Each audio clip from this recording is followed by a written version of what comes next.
Moving on, now we shift our focus to the United States, where former Pentagon analyst Michael Rubin has criticized the growing diplomatic ties between the US as well as Pakistan.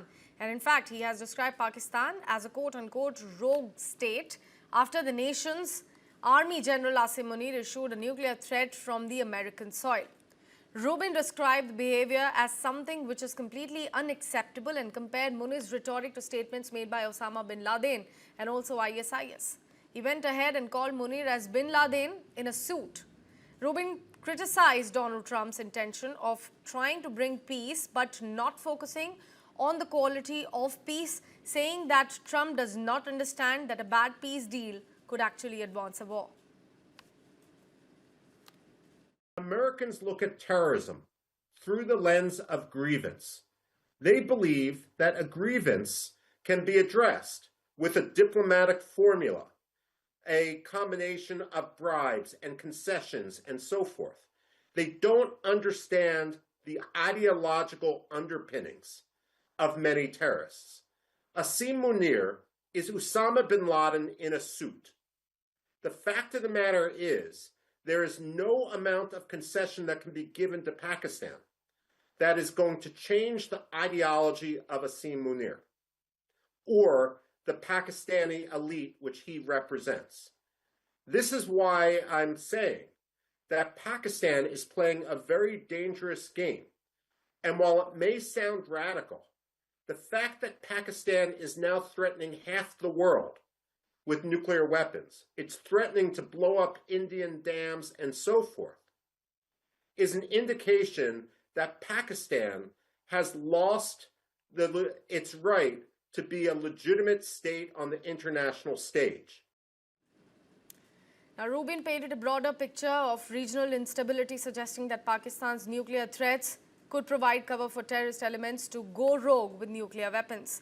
Rubin also shared his thoughts on the growing diplomatic and trade tensions between India and the US. He suggested that Trump's recent tensions with India over trade and sanctions related to Russian energy purchases were not counterproductive, noting that the US itself purchases strategic materials from Russia. He predicted that US-India relations would likely improve once the current administration's approach changes, describing the current tensions as a stress test that would ultimately strengthen the partnership.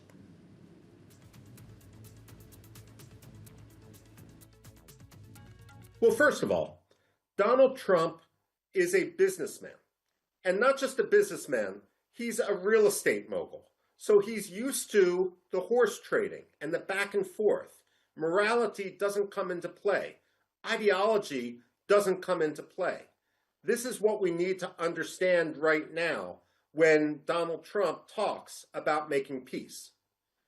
He's making peace, but he just wants that signature on a sheet of paper.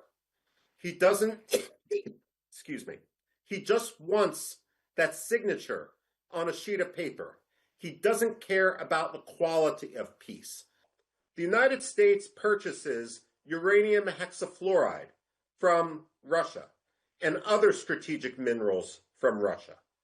The United States often talks about Azerbaijan and Azerbaijani gas as optimal because it bypasses both Iran and Russia.